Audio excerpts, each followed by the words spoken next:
और अब चलिए उत्तराखंड के बुलेटिन की शुरुआत करते हैं। आपको बता दें कि उत्तराखंड में कोरोना का कहर लगातार जारी है और पिछले 24 घंटे में कोरोना के 235 नए केस सामने आए हैं। मरीजों का आंकड़ा 12,000 को पार कर रहा है।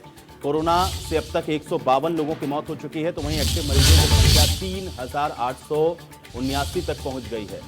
तो कोरोना अपडेट उत्तराखंड के हम आप तक पहुंचा रहे हैं। उत्तराखंड में कोरोना का कहर लगातार जारी है। एक्टिव मरीजों की संख्या 3,879 तक पहुंच चुकी है और पिछले 24 घंटे में कोरोना के 235 नए मामले सामने आए हैं। मरीजों का आंकड़ा 12,000 के पार पहुंच चुका है। ये बड़ी जानकारी है। कोरोना से अब तक 152 लोगों की मौत भी हो चुकी है और इसी से आप अंदाजा लगाइए कि उत्तराखंड के अंदर तेजी के साथ जो कोरोना है वो अपने पांव पसार रहा है, क्योंकि एक्टिव केस की संख्या 3,879 के आसपास बताई जा रही है। उत्तराखंड में कोरोना का कहर लगातार जारी है। उधर उत्तराखंड में मुख्यमंत्री त्रिवेंद्र सिंह रावत ग्रीष्मकालीन राजधानी गैरसैंण के भूमिधर बन गए हैं। आपको बता दें कि उन्होंने गैरसैंण के नजदीक सारकोट गांव में देवीधार तोक में स्थानीय निवासी जमन सिंह से 6 नाली भूमि खरीदी है। बता दें कि इससे पहल के माध्यम से मुख्यमंत्री ने रिवर्स पलायन को लेकर के बड़ा संदेश दिया है। उन्होंने ये कहा है कि रिवर्स पलायन से ही पहाड़ की तस्वीर और तकदीर दोनों संवरेंगी। इस दिशा में सबसे पहले जनप्रतिनिधियों को ही पहल करनी होगी। सीएम ने यह भी कहा कि हम सभी जानते हैं कि उत्तराखंड के गांव पलायन का दंश झेल रहे हैं और ग्रीष्मकालीन राजधानी गैरसैंण भी इससे अछूती नहीं है। पलायन आयोग की चमोली जिले की हालिया सर्वे रिपोर्ट ये बताती है कि गैरसैंण ब्लॉक से भी बड़े पैमाने पर पलायन हुआ है।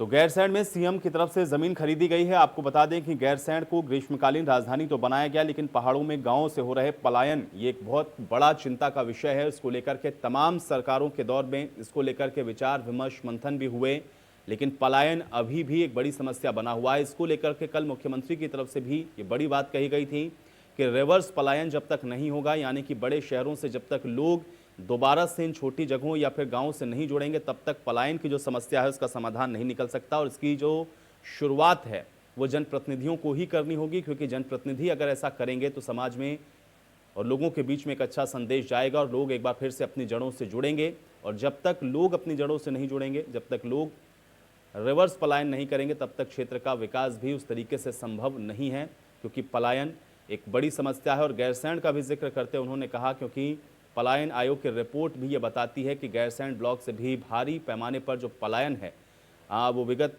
कई वर्षों में हुआ है। तो ऐसे में रिवर्स पलायन भी बेहद ज़रूरी है और जब तक जनप्रतिनिधि रिवर्स पलायन नहीं करेंगे, तब तक पलायन की समस्या का समाधान नहीं निकल सकता है। सुभाष गौड़ हमारे सहयोगी जुड़ गए जानकारी के साथ। सुभाष, मुख्यमंत्री की तरफ से एक तो गैरसैंण में जमीन खरीदी गई, दूसरा रिवर्स पलायन को लेकर के भी उनकी तरफ से महत्वपूर्ण बातें कही गई। क्या कुछ मुख्यमंत्री ने कहा और ये जो जमीन खरीदी गई मुख्यमंत्री की तरफ से, इसको कैसे आप देख रहे हैं और आपको लग रहा है कि इससे जो पलायन की समस्या उसका समाधान होता हुआ नजर आएगा भविष्य में? जी बिल्कुल, उत्तराखंड के मुख्यमंत्री त्रिवेंद्र सिंह रावत ने जैसे ही अपने कार्यकाल में ग्रीष्मकालीन राजधानी गैरसैंण को घोषित किया, उसके बाद से ही लगातार वो प्रयास कर रहे हैं कि गैरसैंण में विकास हो, यानी कि जो विकास की दर पहाड़ों में कहा जाता है कि पहाड़ों की राजधानी पहाड़ में हो, पहाड़ का विकास हो, वहाँ अस्पताल बनाया जाए, स्कूल बनाया जाए, मूलभूत सुविधाएं, जिसके लिए लगातार सरकारें प्रयास करती है कि पहाड़ के लोग पलायन ना करें।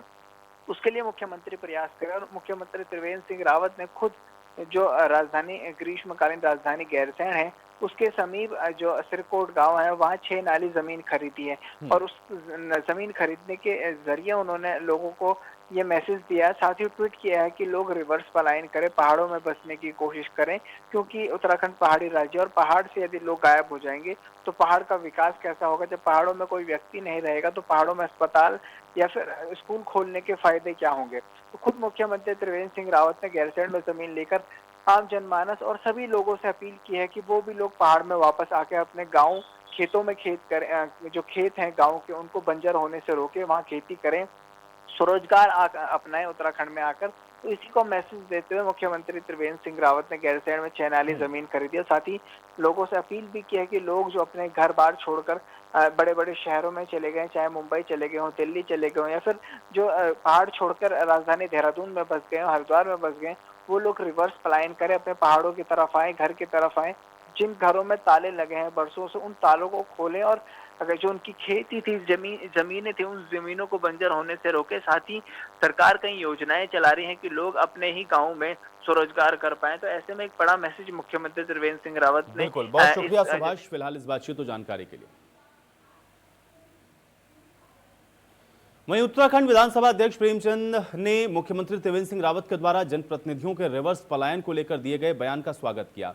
मुख्यमंत्री के इस बयान पर विधानसभा अध्यक्ष ने स्वागत करते हुए कहा कि सभी विधायकों और जनप्रतिनिधियों को अपने अपने क्षेत्रों का रुख करना होगा, जिससे सामान्य लोगों में भी रिवर्स पलायन हो।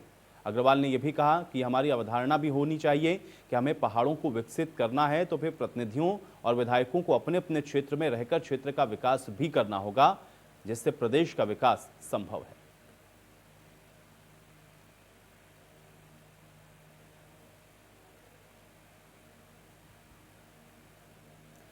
तो खबर देहरादून से है, जहां पे द्वाराहाट से भाजपा विधायक महेश नेगी पर एक महिला ने दुष्कर्म का आरोप लगाया है और इसके बाद विधायक की पत्नी ने महिला पर एफआईआर भी दर्ज करवा दी है। एफआईआर दर्ज होने के बाद महिला ने भी बयान जारी करके अपने बचाव की बात कही है।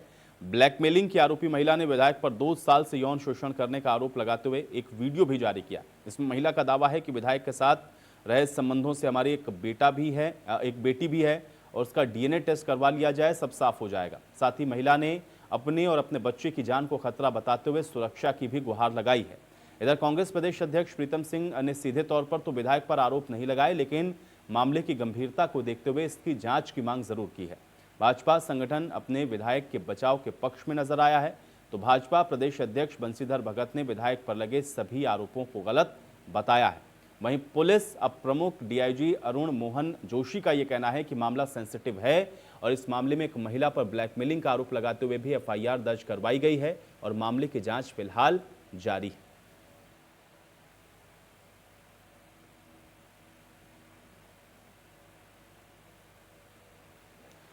तो आइए अब आपको सुनवाते हैं कि इस पूरे प्रकरण पर आरोप प्रत्यारोप के दौरान क्या कुछ कहा गया है। कि समाचार पत्रों से और आपके माध्यम से ये जानकारी प्राप्त हुई कि भारतीय जनता पार्टी के एक विधायक की पत्नी द्वारा एक महिला पर प्रथम सूचना रिपोर्ट दर्ज की गई कि उस महिला ने विधायक परिवार से 5 करोड़ की फिरौती मांगी। अब ये समझ से परे है कि महिला द्वारा 5 करोड़ की फिरौती क्यों मांगी जाए। विधानसभा के विधायक महेश नेगी पिछले 2 साल से मेरे साथ जबरदस्ती शारीरिक संबंध बना रहे हैं और अब मैं उनके खिलाफ आवाज़ उठाना चाहती हूं, तो उन्होंने मेरे खिलाफ झूठा मुकदमा दर्ज कर दिया है उनकी वाइफ ने कि मैं उनसे 5 करोड़ रुपए मांग रही हूं। मेरे पास उनकी बेटी है, मेरे को उनकी बेटी हो रखी है, जिससे मैं अपनी बेटी के खिलाफ आवाज़ उठाना चाह रही हूँ। उनने लगभग 2 साल से मेरे से शारीरिक शोषण कर रखा है, जिसके खिलाफ मैं अब आवाज़ उठाना चाह रही हूँ। तो मुझे लगा देना ये तो मैं कुछ नहीं कह सकता। उसने आरोप लगाया है तो लिखित के पुलिस को देगी, तो उसकी पुलिस जांच करेगी। लिखा गया सर, ये क्या है, उसमें क्या आरोप? देखिए, एक एप्लीकेशन मिली है जिसमें आरोप लगाया गया है कि जो महिला है इनके हस्बैंड को रेप के झूठे मुकदमे में फंसाने की धमकी देते हुए एक्सटॉर्शन की कोशिश की जा रही है। इस बारे में एफआईआर रजिस्टर की गई है और इसमें इन्वेस्टिगेशन चल रही है। जो फाइंडिंग्स रहेंगी उस हिसाब से कार्रवाई की जाएगी।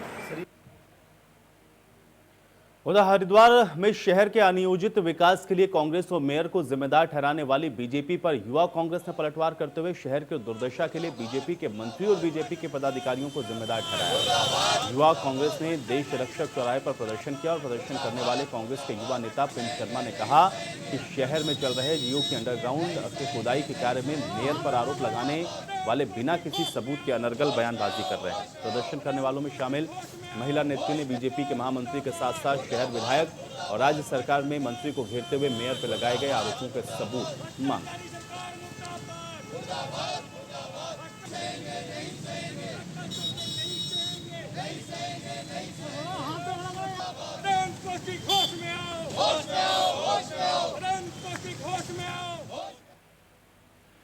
वहीं रुड़की में 15 अगस्त को एक कार्यक्रम के दौरान रुड़की से भाजपा विधायक प्रदीप बत्रा के मास्क पहनना अनिवार्य नहीं है वाले बयान को लेकर क्षेत्र में बवाल मच गया है, जहां पर एक और भाजपा के प्रदेश प्रवक्ता मयंक गुप्ता ने बयान पर सफाई देते हुए कहा है कि मुख्यमंत्री की ओर से मास्क पहनना अनिवार्य नहीं, ऐसी कोई घोषणा नहीं की गई है। वहीं दूसरी ओर इस बयान को लेकर के नगर कांग्रेस पार्टी के कार्यकर्ताओं ने अब भाजपा विधायक के खिलाफ सिविल लाइन कोतवाली में तहरीर देकर कानूनी कार्रवाई की मांग की है।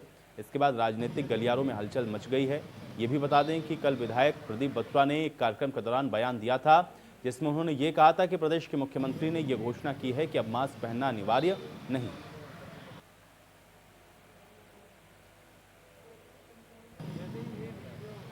मैं समझता हूँ कि इसमें राजनीति करने का कोई मतलब नहीं उठता और लोग राजनीति इसमें ना करें। मास्क लगाना जो है सभी के लिए अनिवार्य है और सभी जानते हैं कि इस टाइम पूरा देश का पूरा विश्व जो है कोरोना महामारी से जूझ रहा है। तो ये तो एक छोटा बच्चा भी जानता है कि मास्क लगाना अनिवार्य है। इस संक्रमण बीमारी से मास्क लगाकर ही बचा जा सकता है।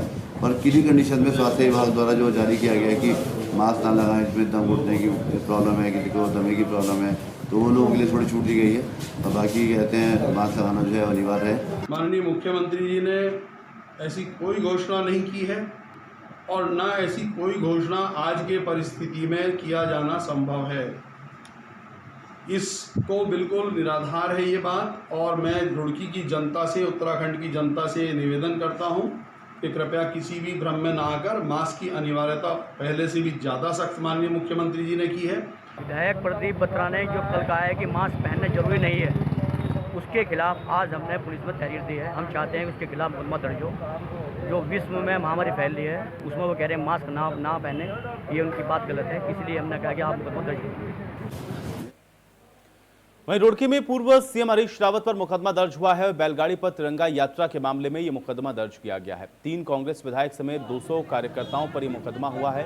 15 अगस्त को आपको बता दें कि बैलगाड़ी पर तिरंगा यात्रा निकाली गई थी। सिविल लाइन कोतवाली में अब यह मुकदमा दर्ज किया गया है, जिसमें सोशल डिस्टेंसिंग के उल्लंघन के मामले में यह मुकदमा दर्ज हुआ है।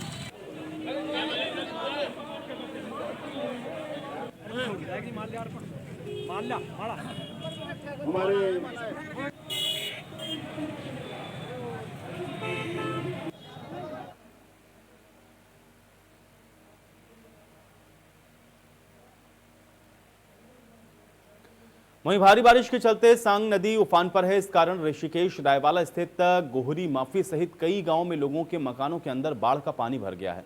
इससे लोगों का राशन और घर का जरूरी सामान भी खराब हो गया है। विधानसभा अध्यक्ष ने कहा है कि ऋषिकेश विधानसभा क्षेत्र के अंतर्गत बाढ़ग्रस्त नदियों में तटबंध बनाने और बाढ़ सुरक्षा कार्य के लिए लगभग 51 करोड़ की योजना भारत सरकार के माध्यम से Ganga flood control committee Patna को प्रेषित की गई थी। वहां से तकनीकी स्वीकृति प्राप्त होने के उपरांत केंद्रीय जल आयोग भारत सरकार में अंतिम चरण में है। अग्रवाल ने यह भी बताया कि कोरोना महामारी के चलते योजना को शुरू होने में थोड़ी देरी हुई है, लेकिन जल्द ही इस योजना के माध्यम से सोंग नदी, बंगाला नाला, सेवला नाला, सुसवा नदी और अन्य सहायक नदियों के तट पर भी बाढ़ सुरक्षा के कार्य प्रारंभ कर दिए जाएंगे।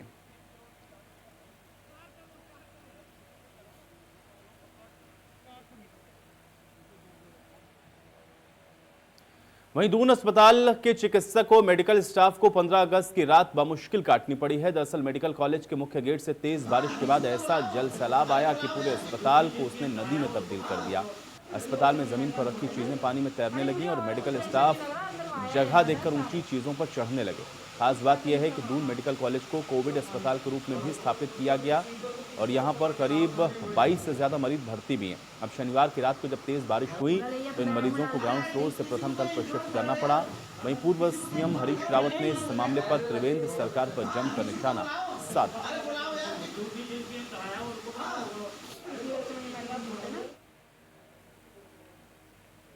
उधर चमोली में भूस्खलन का लाइव वीडियो सामने आया है, जहां पे बद्रीनाथ हाईवे में भूस्खलन के चलते बंद इसको करना पड़ा है। भूस्खलन के चलते हाईवे को खोलने में भी काफ़ी परेशानियां आ रही हैं। बद्रीनाथ धाम में दर्शन की भी जो दिक्कतें हैं वो दर्शनार्थियों को हो रही हैं। मार्ग खोलने का काम हालांकि लगातार जारी है। और चमोली जिले के बद्रीनाथ हाईवे की ये लैंडस्लाइड की जो तस्वीर है वो हम आपको दिखा रहे हैं, जहाँ पे भूस्खलन के चलते हाईवे बंद है और इसको खोलने में भी अब भारी परेशानी प्रशासन की टीम को आ रही है। और इस दौरान तो यात्रा में गए लोग हैं उनको भी परेशानी हो रही है। दर्शन करने वाले दर्शनार्थियों को भी मुश्किलों का सामना करना पड़ रहा है। बद्रीनाथ हाईवे फिलहाल भूस्खलन के चलते बंद है।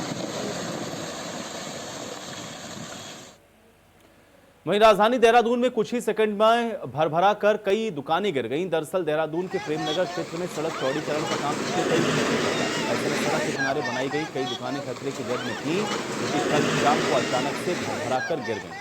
हालांकि ये सभी दुकानें खाली थी और उनके गिरने से किसी तरह का कोई नुकसान नहीं हुआ है और इस क्षेत्र में कोर्ट के आदेश के बाद इन अवैध कब्जों को हटाया गया था और इन्हीं कब्जों के दौरान बनाई गई जो दुकानें हैं 1 सेकंड में ही भरभरा कर यूं ही गिर गई।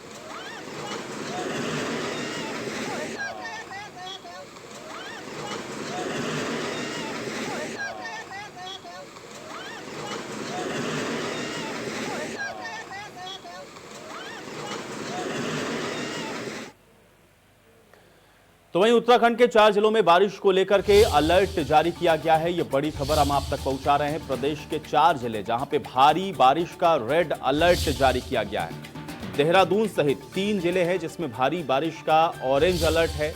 पिथौरागढ़, बागेश्वर, चमोली और नैनीताल ये 4 जिले हैं जहां पर रेड अलर्ट बारिश को लेकर के जारी किया गया है। जिला प्रशासन को सतर्क रहने की सलाह दी गई है। लोगों से अपील की गई है कि पहाड़ का सफर करने से बचें। तो 4 जिले जहां पर रेड अलर्ट है, देहरादून सहित 3 अन्य जिले जहां पर ऑरेंज अलर्ट भी है। तो प्रदेश के 4 जिलों में भारी बारिश का रेड अलर्ट जारी किया गया है। देहरादून सहित 3 जिलों में भारी बारिश का ऑरेंज अलर्ट भी है। पिथौरागढ़, बागेश्वर, चमोली और नैनीताल ये वो 4 जिले हैं जहां पर रेड अलर्ट जारी किया गया है और यहां पर जिला प्रशासन को सतर्क रहने की सलाह दी गई है। इसके अलावा देहरादून समेत भी 3 अन्य जिले जहां पर ऑरेंज अलर्ट भी मौसम विभाग की तरफ से जारी किया गया है। उधर कार्बेट पार्क के बाघ अब राजाजी टाइगर रिजर्व जाएंगे और कार्बेट पार्क से 5 बाघ को राजाजी टाइगर रिजर्व को भेजा जाएगा। राजाजी के वेस्टर्न पार्ट में 2 बाघें अकेली पड़ी नहीं बढ़ पा रहे बाघों का कुनबा जल्द ही टीम राजाजी टाइगर रिजर्व का दौरा करेगी।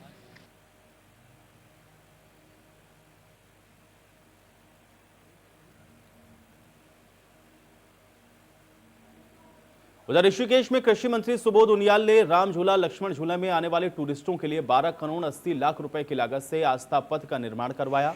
कृषि मंत्री सुबोध उनियाल ने यह बताया कि आस्था पथ के किनारे लोगों को रंग बिरंगे फूलों के दर्शन होंगे।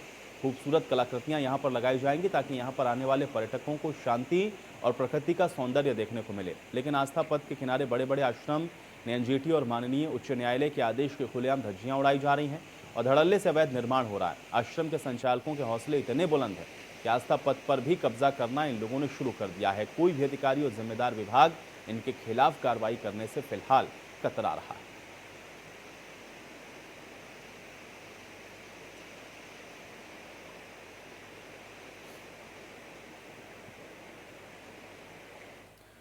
पिछले 48 घंटों में ऋषिकेश एम्स में 16 लोगों की कोरोना रिपोर्ट पॉजिटिव आई है और ऋषिकेश एम्स के द्वारा जानकारी के अनुसार ऋषिकेश एम्स में अलग अलग शहरों से इलाज कराने आए 8 लोगों की मौत ऋषिकेश एम्स में उपचार के दौरान हुई है। ऋषिकेश एम्स प्रशासन के द्वारा बताया गया है कि जिन लोगों की मृत्यु हुई उसमें 3 लोग हरिद्वार के रहने वाले हैं। इसमें 2 लोग रुड़की के, एक बिजनौर के, एक सहारनपुर का भी है। प्रशासन के द्वारा कोरोना संक्रमण के रोकथाम के लिए ठोस कदम नहीं उठाए जा रहे हैं और इस कारण भारी मात्रा में कोरोना संक्रमण तीर्थ नगरी ऋषिकेश में फैल रहा है और अगर जल्द ही लगाम नहीं लगाई गई तो प्रशासन के लिए कोरोना से अब लड़ पाना भी आगे बेहद मुश्किल होगा।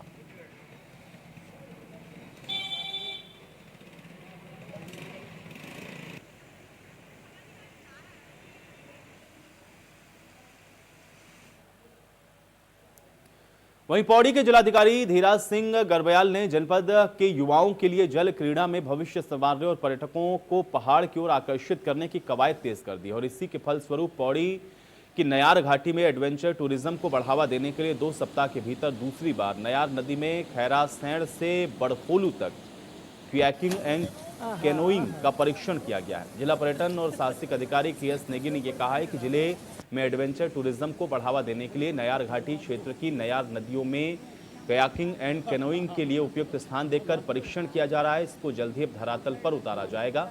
इससे क्षेत्र के एडवेंचर पर्यटन की दिशा में एक नई पहचान भी इस क्षेत्र को मिलेगी।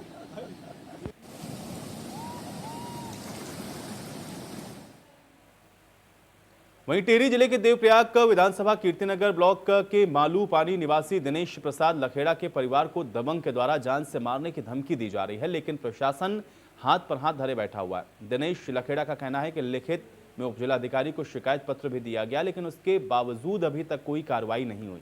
पूर्व मंत्री नैथानी ने इसको लेकर सरकार की नाकामी और गुंडागर्दी भी करार दिया। उनका यह कहना है कि शासन प्रशासन की नाक के नीचे इस प्रकार का कृत्य निंदनीय है।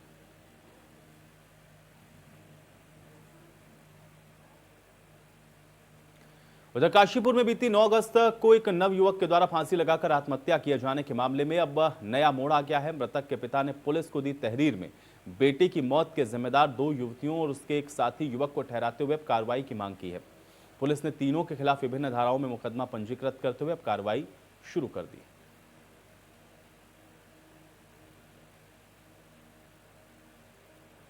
हरिद्वार में कोरोना के बढ़ते मामलों के चलते राजाजी टाइगर रिजर्व की चीला रेंज अलर्ट मोड पर आ गई और चीला रेंज स्थित चीला पावर प्रोजेक्ट कॉलोनी में कोरोना के कई संभावित मरीज मिलने के बाद पार्क महकमे ने यहां मौजूद अपने कई पालतू हाथियों को अन्य रेंज में शिफ्ट कर दिया है। अधिकारियों के मुताबिक वो कोई भी रिस्क नहीं उठाना चाहते हैं और इसी के चलते उनके द्वारा 3 बड़े पालतू हाथियों को पार्क की मोतीचूर रेंज में शिफ्ट किया गया है और शिशु गजराजों को पार्क की ही रवासन यूनिट को भेज दिया गया है। इसके अलावा आबादी से सटे क्षेत्रों के लिए टीम को गठित करके लोगों पर नजर रखने के साथ वन्य जीवों की सुरक्षा भी की जा रही है।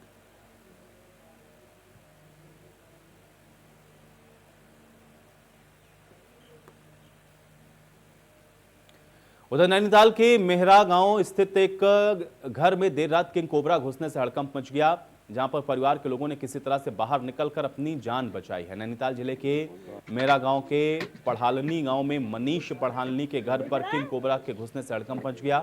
किंग कोबरा को देखकर परिवार ने वन विभाग को इसकी सूचना दी। इसके बाद वन विभाग के द्वारा नैनीताल से निमेश दानू को किंग कोबरा को रेस्क्यू करने के लिए बुलाया गया। लगभग 14 फीट लंबे किंग कोबरा को देखकर सब दहशत में थे। हालांकि गनीमत रही कि परिवार के किसी सदस्य को नुकसान नहीं हुआ, बड़ा हादसा भी हो सकता था।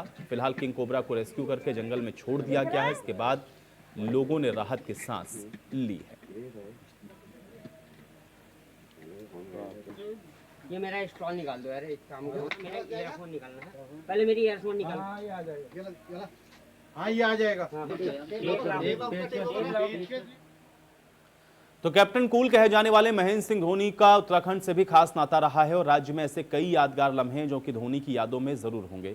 इन्हीं में से एक महेंद्र सिंह धोनी की शादी का वो पल है जो उन्हें और साक्षी को देहरादून से जोड़े रखता है। बताया जाता है कि धोनी और साक्षी के बीच एक अच्छी केमिस्ट्री की वजह दोनों का क्रिकेट को लेकर के एक सा रवैया भी है।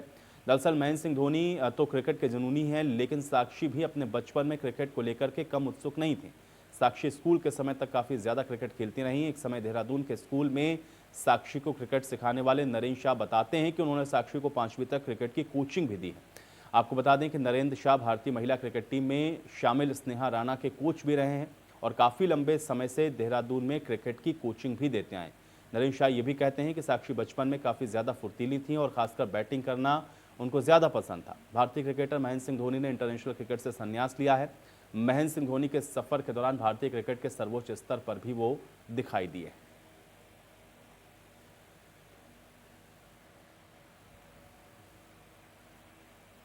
और चलिए इसी के साथ इस बुलेटिन में मेरे साथ फिलहाल इतना ही।